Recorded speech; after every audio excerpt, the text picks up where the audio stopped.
Addiction is a chronic disease. Millions of people worldwide suffer from substance and behavioral addictions.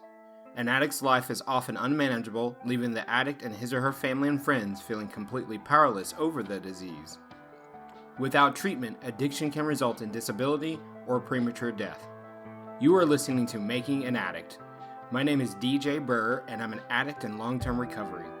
I'm a licensed psychotherapist, behavioral addiction specialist, and best-selling author of I Just Wanted Love, Recovery of a Codependent Sex and Love Addict, now available on Amazon, Audible, and iTunes. I intend to bring you different perspectives about addiction from various sources, including other addicts in recovery, clinicians who treat recovering addicts, and family and friends of addicts to discover what makes an addict. Listener discretion is advised. To learn more about this podcast, check us out at makinganaddict.com or follow me on social media at DJBurr1022 on Facebook, The DJ Burr on Instagram, and at DJBurr1022 on Twitter.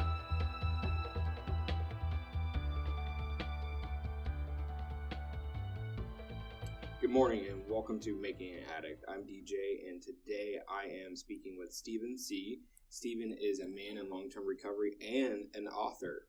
Stephen is the author of It's a Selfish Program, Experience, Strength, and Hope for Recovering Addicts, as well as his new book, Amends, Apologies, and the Myths of Forgiveness, a guide to the 8th and 9th steps. Stephen, welcome to the show. Thank you, DJ. It's good to be here. Yeah, awesome. All right, Stephen. So I'm talking with folks in recovery about what makes someone an addict.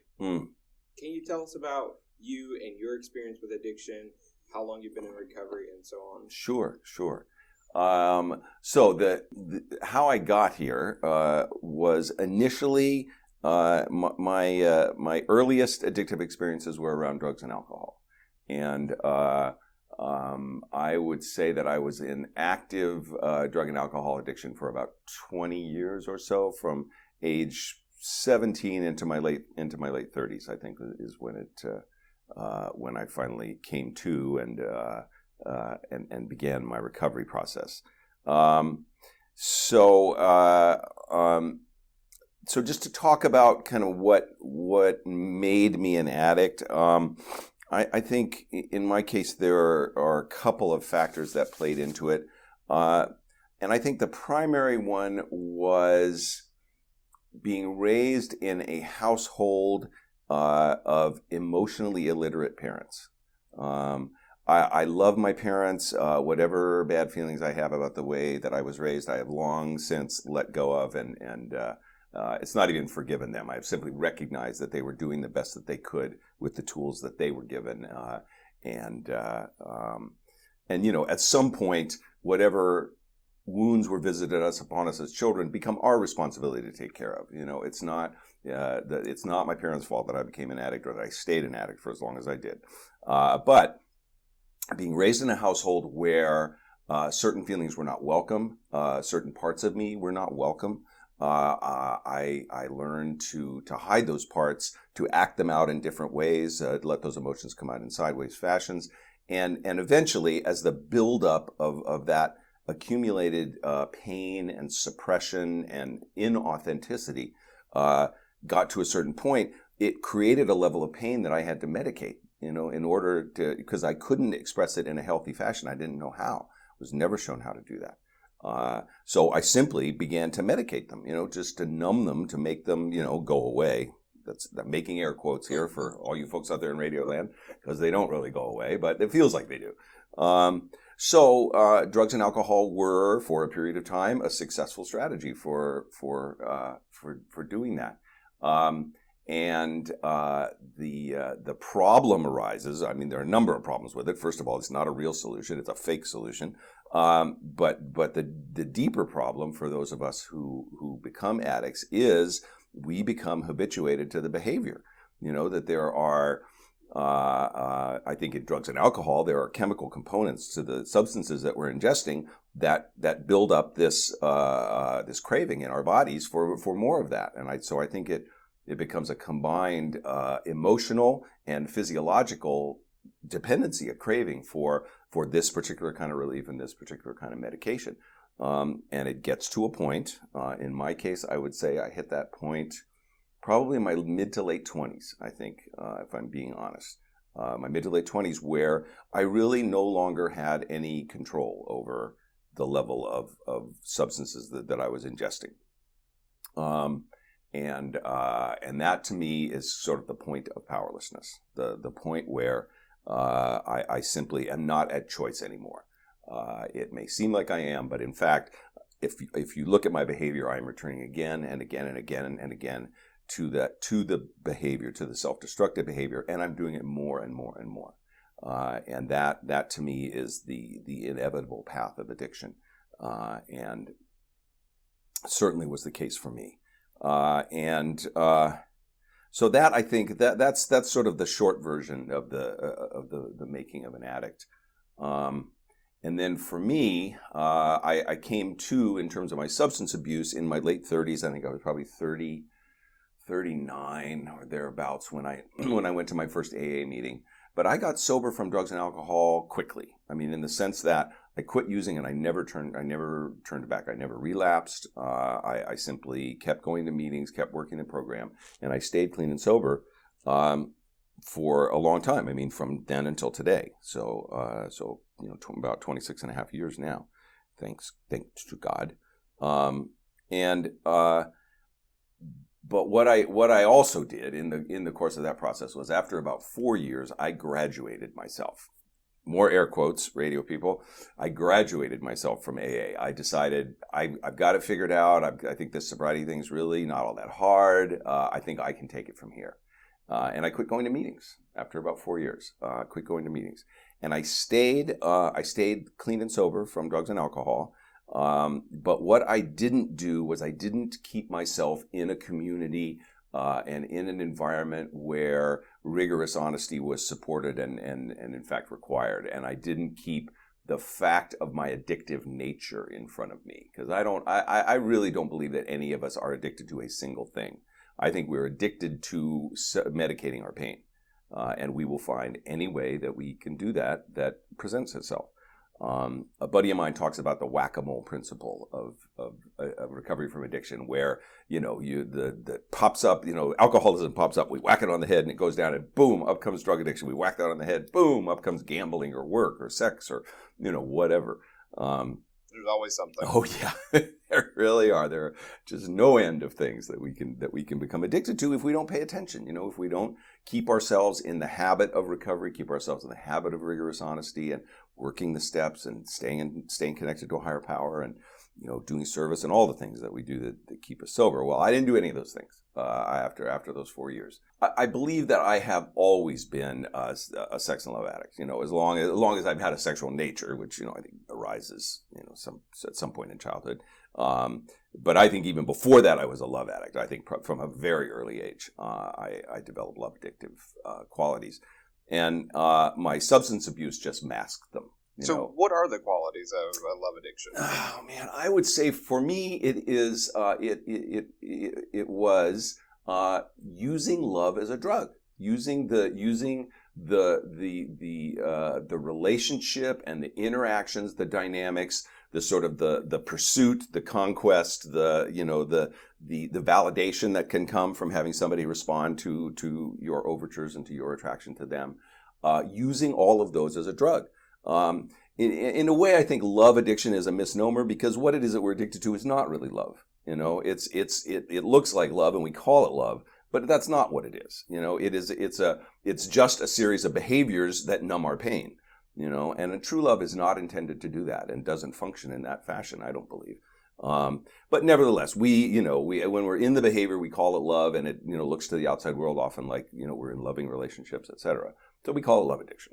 So for me, it's using that format, using that relationship to escape reality, to escape our pain, to escape our low self-esteem, any number of things that don't really have to do with love. And then sex addiction, the same thing. That's really even easier, I think, to conceive of, that just using that heedless pursuit of pleasure and the sort of endorphins and dopamine that get poured into our system when we're sexually active and so forth, using those as drugs, using them just the way that I use cocaine or just the way that I used alcohol. So that for me is love and sex addiction. And like I say, I think I was always had that tendency and had those behaviors in my system. But for the 20 plus years that I was an active drunk and an active drug addict, those behaviors took primacy. They were my priority. They were my drugs of choice, and they really kind of they sidelined romantic and sexual relationships, because romantic and sexual relationships will almost always take a back seat to drug and alcohol addiction. It certainly was true for me, and I've seen it in many other people. I preferred my drugs and my alcohol to relationships, and therefore I couldn't sustain a long-term relationship. I acted for a long time like I didn't really need one. But when I sobered up and I no longer had those avenues of release, of escape, of medication, I sought other ones. And for me, sex and love addiction just came up, really very, very quickly. And because I was out of recovery, and because I was out of touch with a community that would have helped me keep that in front of me, I didn't even recognize it. I didn't realize until it was too late, that I was simply falling prey to another addiction. So I'm curious if the fact that you identify as a sex and love addict, and I want to focus primarily on the love part, if it's somehow related to maybe not getting the love that you needed. Did that cause the pain? Unquestionably. I think hand in hand with emotional illiteracy comes an inability. I don't know. As I say this, I'm not sure that the two are inextricably connected. They certainly were in my parents, and I don't know. I haven't really thought about it or seen any studies about it, so I don't know they're necessarily connected. But in my family, alongside the emotional illiteracy, alongside the inability to healthily express the whole range of emotions, was a kind of conditional love. And actually, as I'm thinking about it, they are connected, because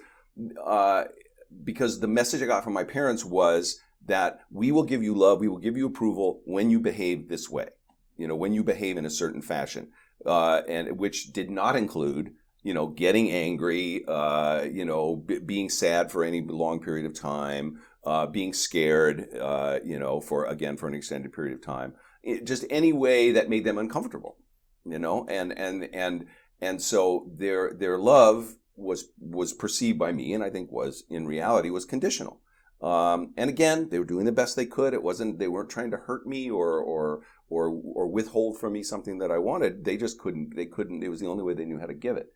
So the short answer to your question is yes. I did not receive love in an unconditional, fully nurturing, fully supporting fashion, and as a result of that, my model for love, what I went out and looked in the world for, was that same kind of love, and I fashioned myself in any way that I thought I needed to in order to get somebody to love me in that way, in the way that I was used to. And it wasn't really me, and it wasn't really love, so it was a formula for disaster. I think a lot of people hurt because they don't receive the love that they need. And you're right, our parents can only give us what maybe they've received, right? I think. And they don't always get the right message. And so I think, not receiving that love and affection and attention is directly connected to, someone potentially becoming an addict, because we're pursuing, right? It's the pursuit of, right? Whether it's the drugs or alcohol or the love or the sex, we're really just trying to deal with the pain. Right. We're trying to medicate the pain, and we're pursuing something that is illusory. We're pursuing something that doesn't really exist and isn't good for us. Until we reframe that whole idea, the idea of who we are and the idea of what love really is and what we're really needing and looking for, we're going to continue to chase that thing down the rabbit hole, and it's not going to be good. When did you become aware that you were chasing? Wow. Let's see. I would say in terms of my love addiction, it finally dawned on me. I had been sober, I would say, about 4 or 5 years maybe. And I had been in a few relationships in sobriety. none of which had worked out. And I looked back over the entire course of my relationship history and realized, wow, this is just what's happening to me now in sobriety is not a whole lot different than what was happening to me, before I became an addict and while I was an addict. And wow, I wonder if it's not just bad luck. I wonder if I might have something to do with this. This is the beginning of wisdom. Wow, I wonder if this is something I'm doing. And that was when I first got into therapy, was at that point where I realized. So, and I don't know that at that time I would have called it chasing something, but I certainly would have and did identify it as something. There's something I'm doing that's not working, and I'm doing it over and over and over again. And I need help to break this pattern. So even prior to getting into recovery from second love addiction, I had recognized that pattern and the sort of fruitlessness of it, and did what I could to try to arrest the pattern. As it turned out, it wasn't enough, but it got me pointed in the right direction. Anyway. And it's important that we address these issues when they come up. You talked about drugs and alcohol. We don't need those things, right? Those things are optional, right? We don't need them, right? Love and sex, that's hardwired. Yeah, exactly. Right, exactly. So in your therapy process, what did you learn about love and sex? Man, unfortunately in my therapy process, not a whole lot. That's unfortunate. Yeah, it was. And again, my therapist was doing the best that she could with what she had. I certainly have some judgments about, the sort of the blind spots that she brought into the relationship, which, therapists are just people. Perfectly imperfect. Yeah, they've got their own stuff. And some of her stuff, I think, must have been around sex and sex addiction, because I was pretty candid about my habits, which at that point included what I would call chronic masturbation, which included an excessive fascination and involvement with porn, and I wasn't willing at that point, and I didn't see it as an addiction as such, but I knew. I think this probably isn't normal. Well, she didn't see it that way, and she tried to normalize that behavior for me, which she may have thought she was doing me help, because her focus, I think what she saw as my main problem was self-esteem, which was not untrue. I mean, I did not have a good self-image, and I don't think I had really yet learned how to love myself and how to care for myself. So she wasn't wrong about that, but she almost lumped everything into that category and saw her job as making me feel good about whatever I was doing, which for an addict is not a workable strategy. Not helpful. No, we need to be clear about the unhelpful nature of some of the things we're doing. Yes. And unfortunately, she wasn't able to help me see that. So she did. What I got from her was a sense of validation that I certainly was needing, but probably not unaccompanied by some critical, objective assessments of my behavior, which I was also needing. So, what was happening in your life? So, I hear that you weren't successful in maintaining relationships. Is that the same for family relationships and friendships? Where was everything kind of off? Let's see. Yeah, I would say so. The fact that almost none of the people who were friends in my life at that point are friends in my life now, tells me that, yeah, there was something certainly off about my relationships. I had friendships, and I think in many ways I was a good friend. I am a good friend. I had those qualities even back then. Friendships are by and large less demanding than intimate, your primary intimate relationships. So I was capable of showing up for the less demanding friendships, relationships. I was still presenting a front and still presenting only part of who I was, because all the stuff that I felt shameful or broken about was not. I don't think I brought into any of my friendships as that I shared them with people. So it wasn't really me that was there. But to the extent that I showed up, I was a good friend, and I had many friends. My relationships with my family had improved. So getting into sobriety certainly improved my relationships with my family.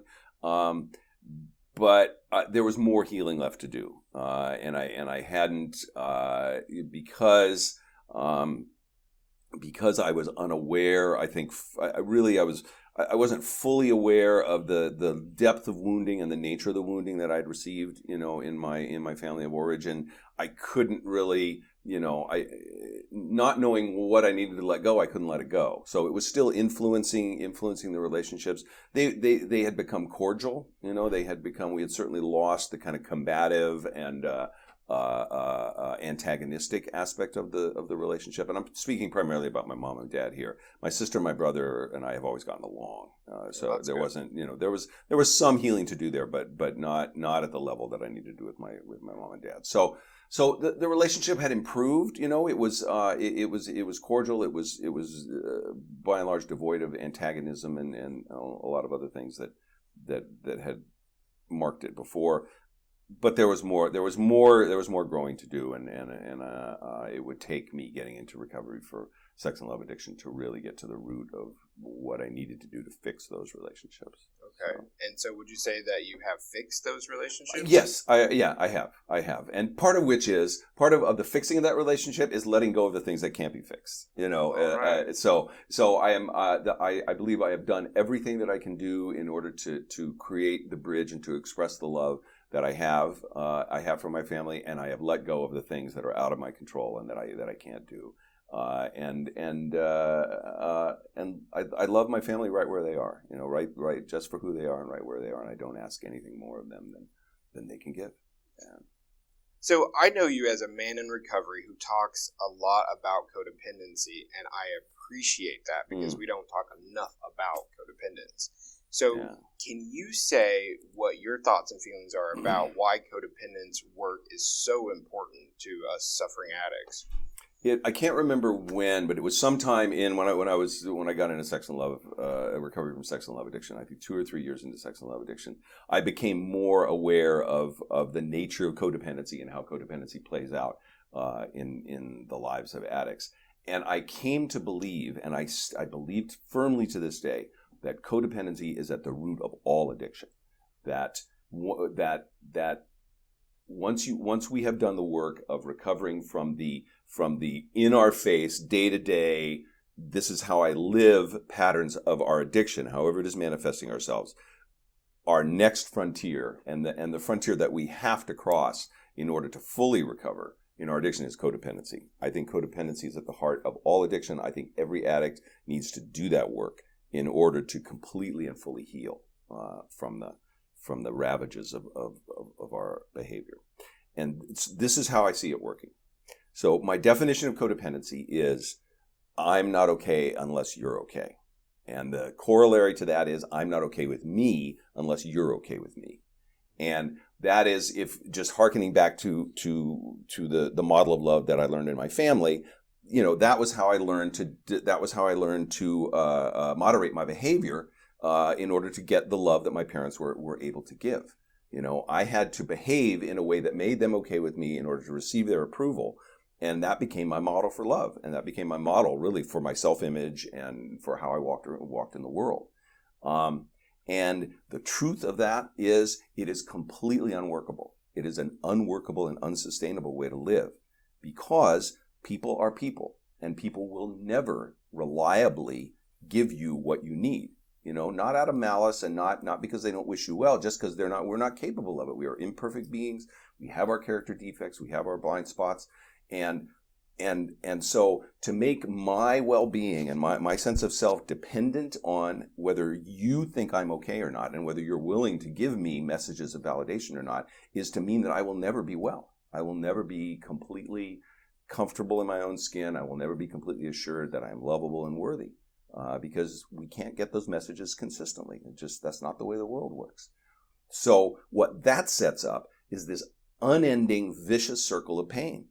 Where I keep trying to conform my behavior, behaving in inauthentic ways in order to get something from you that you may or may not give me. I'm definitely not going to receive it all the time. When I don't receive it, I'm going to feel pain and think there's something wrong with me. I'm going to try harder to to behave in a certain way, and on it goes. And the pain builds and builds and builds, and we have to do something to medicate it. We just, again, because we are pain-avoiding, pleasure-seeking creatures, we will find some way to make that pain go away. And again, it can express itself in any of the myriad ways that addiction does. You know, we'll work harder, we'll have more sex, we'll drink more, we'll gamble, you know, we'll shop, you know, you name it. Eat more. Yeah, there you go. Yeah, exactly. Yeah, they don't call it comfort food for nothing. That's true. Yes. And then wham, you're on the addictive merry-go-round, and you know, you get what you get. But at the root of it is this codependent belief that I'm not okay unless you're okay, and I'm not okay with me unless you're okay with me. So at the end of the day, that's the crux of the broken thinking that we need to address if we're going to heal from addiction. Absolutely, I agree 100%. So what happened for you when you started to say, I'm okay with me regardless if you're okay with me? What changed? You know, what changed was I lost some friendships, you know, I lost some relationships because what happens is we create codependent contracts with people, you know, unspoken codependent contracts with people that, you know, I will treat you this way. I will feed your codependency if you will feed my codependency. Right. And when one side of that equation decides they're not going to play anymore, the other side gets very uncomfortable. You know, it's a challenge to a worldview that, you know, kind of props up people's view of whether they're all right or not. You changed the contract. Yeah, exactly. I rewrote the terms of the contract, and you know, there were people in my life who couldn't live with that. So that happened. I became, you know, for a while, I became more anxious and more nervous because as a recovering codependent, it's not an easy way to live, you know, to sort of rewrite my own contract with myself and say, you know, I'm not going to source my sense of self-worth from how people respond to me. I'm going to check in with God, you know, and check in with my heart, and I'm going to behave according to that. And however people react is their stuff, not my stuff. And that's not easy to do. I mean, much like some of the withdrawal period in any addictive recovery process, there is a period where it doesn't feel very good. You know, I've cut myself off from my habitual sources of comfort, and it's not comfortable. But over time, what I found was a greater sense of comfort, a greater sense of ease with myself, a greater sense of ease with the world. You know, it's a lot easier to feel that all is right with the world if I'm sourcing my sense of all rightness from myself than from what's going on out there, because out there in the world, things are not all right. You know, it's again, doesn't seem to work that way. So when I'm sourcing it from my own sense of well-being, from my relationship with my higher power, and the steady, constant, unconditional nature of that love, things get calmer. So I feel calmer as I walk through the world today. Would you mind defining sobriety in your addiction? So I know what it looks like for drugs and alcohol, and I want you to maybe talk a little bit about that. But then I really want to know if you have a definition of sobriety and codependence. You know, I don't. I've done work around the 12 steps in codependence. I don't know that my sponsor and I ever created bottom lines. But if I were to do that, what would they look like? Being sober in my codependency would mean that, to the best of my ability, I am not dependent on the views and reactions of others in order to know that I am okay, in order to know that I am a worthy, lovable person. I think that would be, just off the top of my head, would be my definition of sobriety in codependency. Sounds pretty close to mine. Yeah, and I would make that, you know, to the best of my ability is an important part of that equation, because man, we are, you know, we may not be hardwired for codependency, but we are. It is ingrained in us from the womb, you know, from the cradle. So it is a particularly difficult behavior pattern and belief system to uproot. So I give myself some slack about that. Every once in a while, I'm going to find myself in a codependent quandary. To the best of my ability, I attempt to confront those and transcend them. Yeah, a lot of the behaviors in moderation are not harmful. In fact, you know, there are, as I think in all forms of addiction, there are gold and there are gifts. You know, for one thing, addicts are resilient. You know, we are resilient. We are willful. You know, there are strengths that, when turned to more healthy pursuits, can be really positive attributes. I think the positive attribute of codependency is we are sensitive people. We are empathetic. We are sensitive to the feelings and the needs of others. And those are good things. Those are not bad things. But, when we turn them against ourselves, when we turn them to this, to defining our sense of whether we're okay or not, that's a problem.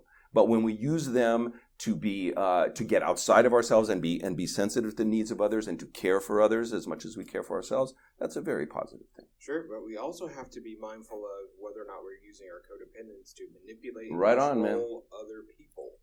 Right? Absolutely. That's the other side of it. Yep. Right? We can use that to control other people to get that validation back that we are worthy. Yep, you're right. And that would be a bottom line behavior, for me. So I'm curious, are you, I know that you work a lot of programs, or you have in the past. Are your family members aware of you being in recovery? Are your friends aware? Are you active in your life as a man in recovery, as you say? Yes, certainly all of my family members know, because I've done an 8th and 9th step with all of them. I've made amends to all of my family members, and in the course of that process, I had to tell them, this is why I'm doing it because I'm in recovery. They also saw my life implode on a couple of occasions. My bottom in alcoholism and my bottom in sex and love addiction. They knew about it, so it was a little difficult to hide. I could have said, oh, it was just, that was an unfortunate thing, but I'm better now. But I chose not to do that. And I am, for one thing, many of the members, not my entire friendship circle, but I just, rough ballpark figure, 75% of my friends are all people in recovery. They're people I know through my 12-step work. That's great. So, yeah. So there's no, clearly no need or desire to hide there. In the friendships that I have out in the world, I am absolutely candid about my addiction and my recovery. In what I hope is a healthy way, I am proud of my recovery. I'm proud of the work that I've done. I'm proud of the man that I am today, and that it's because I'm an addict that I was able to do all that work. Right. My next booklet actually is going to be on the blessings of addiction. It's going to be on all of the strengths and all of the desirable and sterling qualities and results that can come out of recovery that honestly people who don't do the work that we do may not necessarily have access to, or it's harder for them to. So I don't wear a I'm a recovering addict t-shirt around, but whenever it comes up in the course of a conversation with a friend, I'm completely candid and happy to admit it.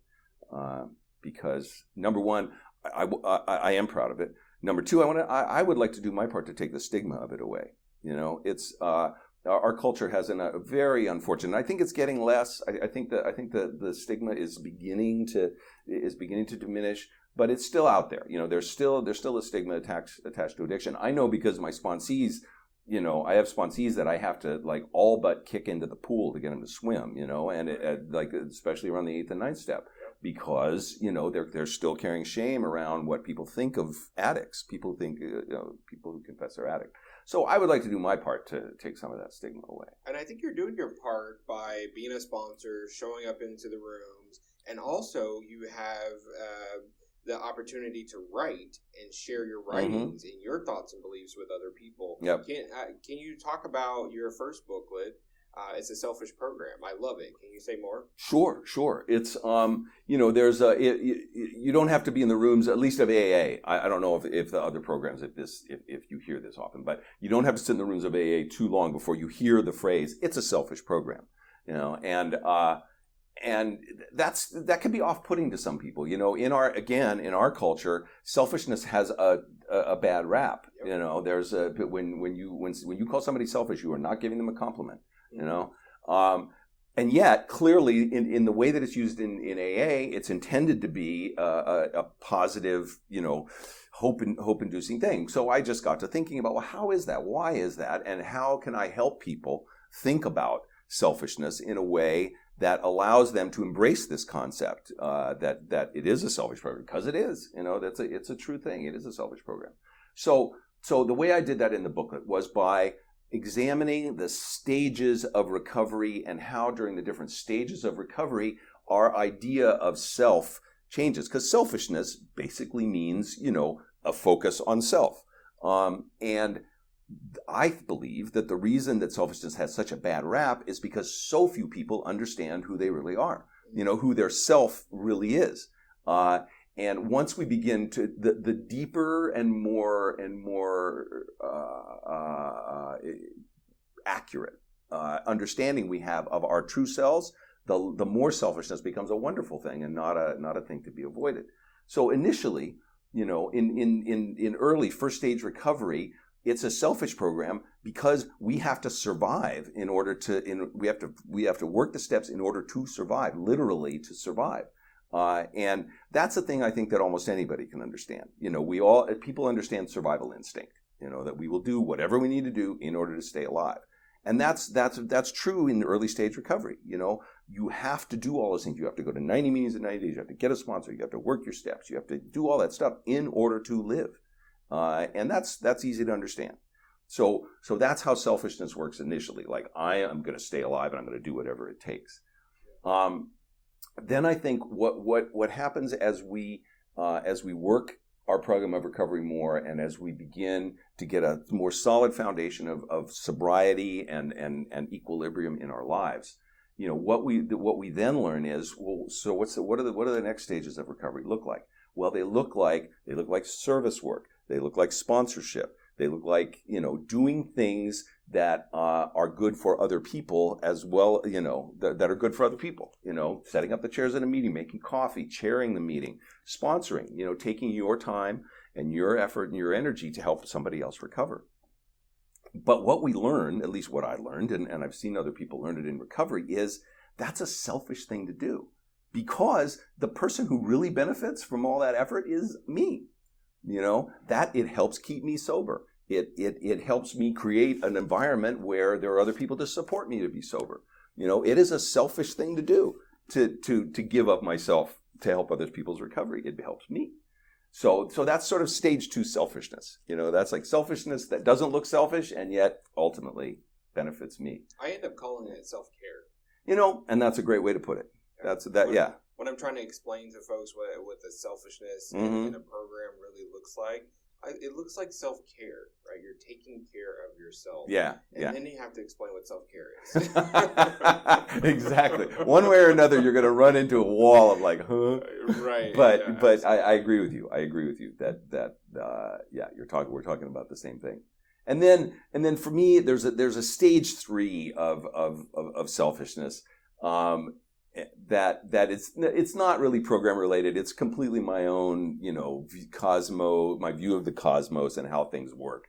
But I believe it's true, and I believe that it's available to everyone. And that is the awareness that the longer we sit in the rooms, the more that we do this work, the more that we realize really we're not all that different, And this can be, I think, especially poignant and especially impactful in S recovery, because we sit in these rooms and the spectrum of behavior that got us there is pretty wide, man. It goes all the way from pornography, from sitting in a room by yourself, looking at a computer screen for 5 hours at a time, all the way to child molestation, prostitution, the abuse of prostitutes.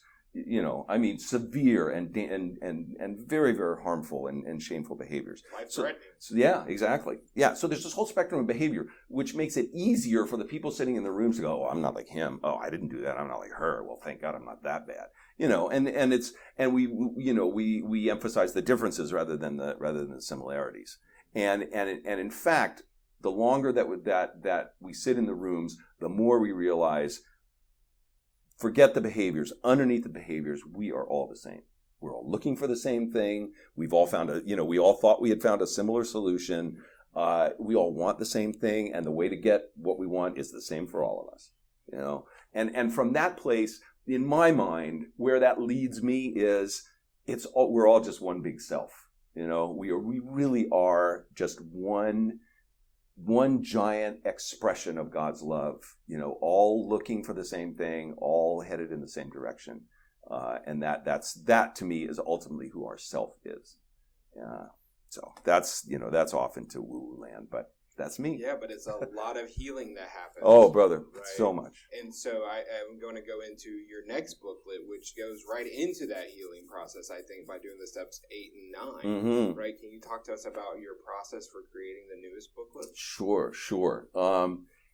So, steps 8 and 9, the amends steps, are, I think, among the most difficult steps in the recovery process. And again, in my 26 years in recovery, the steps 8 and 9 are the steps where I have seen most recovery programs go off the rails. Because it is hard. It is so very hard to confront somebody who towards whom we have behaved shamefully, towards whom we have behaved damagingly, and with sometimes with ill intent, sometimes not with ill intent, but with bad consequences. And to tell those people the way that I treated you, what I did was wrong, and I will do whatever I can to make it up to you. It's hard.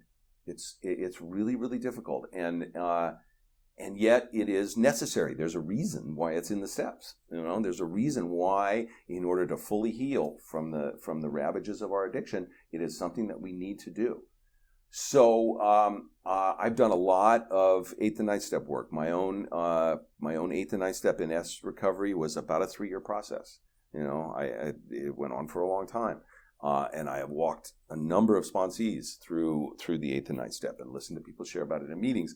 So I think I have some things to offer on the process. And I wrote that booklet primarily as a how-to guide for the amends process. Literally from the first thing you need to do to the last thing you need to do in order to get through your amends process with your heart intact and your mind intact and your recovery enhanced. So that's about 2/3 of it is literally like do this, then do this, then do this, then do this. And I've got I have like a sample letter for people to use to like set up their amends process, to ask somebody to offer amends. I have a worksheet that people can use for each of their amends processes to kind of help them set up. Okay, how do I think about this? What should I be looking at? How should I think about it? I have a sponsee who's using it. Seriously? Yeah, who's using it, and it's phenomenal. Yeah? I mean, just watching him grow emotionally through this process has been great since he learned about, how you go through steps 8 and 9. Cool, man. So thank you for that. Oh, man, you're so welcome, and it makes me very happy because that's the reason I wrote it. And I mean, that's the thing, is that I wanted to give people my experience, strength, and hope, and I wanted to give them the idea I can do this. This is doable, because we got to move our sponsees off of this. I can't do it. Of course right. You can do it. Yes. You can do it. And it's so important, DJ. God, this step was so critical for me and so critical for my recovery. And as I say in the booklet, at the completion of my 8th and 9th, it wasn't even at the completion. At some point during this process of going to people and offering my amends to them, I realized, and it wasn't just an intellectual realization, I felt it in my heart and in my bones. I realized that I was not the same person who did the things that I was offering amends for. That I was able to see with such clarity how much I had changed, how much I had grown from the time that I had started recovery until the time that I got to the 8th and 9th step.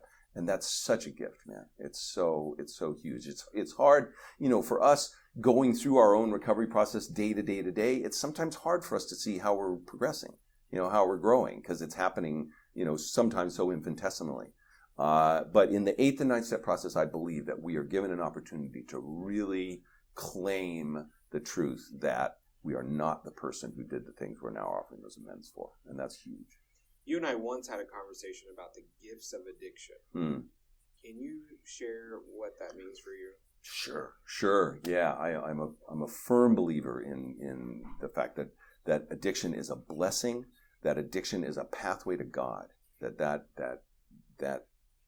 it offers us an opportunity that is not offered to everybody on the planet, I mean, it is offered to everybody on the planet, but in some ways, it's made more clear to us how to find that pathway and how to get to it. So I think the gifts of addiction are present themselves in many ways. I think the primary way, the most impactful way that addiction is a gift is that addiction brings into stark focus, stark contrast, the necessity of living a spiritually based life. It is possible, if one does not have to create and grow a relationship with God, it is possible to walk through an entire life without seeing the need to do it. And that's sad. It's too bad. But there are people, I was a church-going boy for, the first 18 years of my life. And I watched people who went to church every Sunday who didn't get it, because their life didn't depend on it. They had their life seemed to be working perfectly fine. They had a roof, they had a car, they had food, their kids were in school, whatever the story was. But the gift that we get in addiction is that we see clearly, beyond a shadow of a doubt, that if we are going to live whole, complete lives, if we are going to reclaim the joy and the happiness and the freedom that is our right, we need to get right with God. We need to create a relationship with God, to open our hearts to the existence of a higher power and what that higher power, not only what that higher power has to offer us, but what that higher power is asking of us. And it's a two-way street. So that to me is the primary gift, is just that clarity of how much we as, spirits in evolution need to create a relationship and sustain a relationship with God and do what's ever necessary to do that. I think one of the other gifts is the awareness that we are not alone. And not only are we not alone, but we need other people. Nobody in this program recovers by themselves. Nobody. And that awareness that we need that help from outside, but even more importantly, the awareness that it is out there and it is available to us, that there are people who care about us enough to give up their time, to give up their energy, to invest in us, is a huge gift. And again, you can walk through your whole life and never be aware of that. You can walk through your whole life stuck in the story that it's all up to me, that, I'm on my own, nobody else cares about me. I know people all around who do that. And that is sad to me, that people can live an entire life without being aware of the gifts that are out there from the people around them. And 12-step offers that in abundance. It's like every meeting we go to, every sponsorship meeting we sit down to, every sponsorship call we make, or every recovery call we make or receive, it's just enforcing that message that we're not alone and that there are people who want the best for us. I think another gift of addiction is a sense of discipline. It's a hard message to hear, and sometimes I have to repeat it over and over to my sponsees. but the only way to do this, and the only way, honestly, to create a life worth living, recovery aside, just the only way to create any kind of life that's worth living is to learn how to discipline oneself. And the process of recovery, the process of working the steps, is a process of discipline. It's a process of creating a routine. It's a process of making commitments and keeping them. It's a process of doing the hard work, even when our brain or our body might be telling us, no, not now, not today, I just want to go to sleep, I just want to watch TV, blah, blah, blah, blah, blah. It's summoning that discipline that says, no, this is what I need to do. And it doesn't matter whether I want to do it right now or not, I need to do it.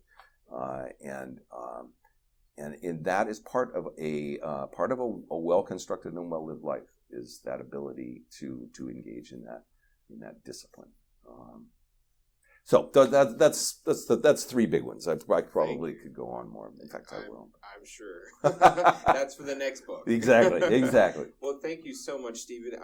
Do you have any parting words for our listeners? Oh, let's see.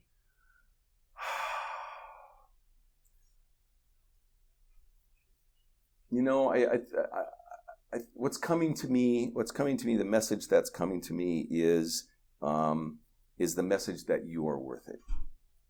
That you are worth the struggle this is going to take, that you're worth the pain and the discomfort that this is going to take, that you're worth the time this is going to take. And if you don't believe that right now, just keep going to meetings. Just keep coming back and let us love you until you learn how to love yourself. Amazing. And I would add, you're worth the joy you will receive. Absolutely. Well, thank you so much for being on the show, Stephen. You're welcome, DJ. Thanks for having me, man. Thank you for joining the discussion today on Making an Addict. In closing, I want you to understand that there are various opinions about addiction and what makes someone an addict. The opinions expressed here on today's show are those of the person who made them. I suggest you take what you heard, process it, and decide for yourselves what you believe in. If you have feedback or want to tell your story on the show, let me know by emailing makinganaddict@gmail.com, or you can reach me on social media. Again, I'm on Facebook and Twitter at DJBurr1022 and The DJ Burr on Instagram. Thank you for listening to this episode of Making an Addict. For all my listeners, I have a special gift for you. I created a 7 steps guide to power up your recovery, and you can access it today. Go to bit.ly/7stepsguide. That's bit.ly/7 steps with an S guide. Go ahead and go there now and get your free guide. Sign up for the newsletter and it will be sent to you in your email. Lastly, thank you for giving me the opportunity to be of service. Recovery saved my life and I will be forever grateful. I will keep giving back every opportunity I am given. Tune in next time to witness our ongoing discussion on Making an Addict. Making an Addict is produced by the Recovery Legacy Network, bringing you recovery on all fronts. Learn more at recoverylegacynetwork.com. Today's show featured music by CDK.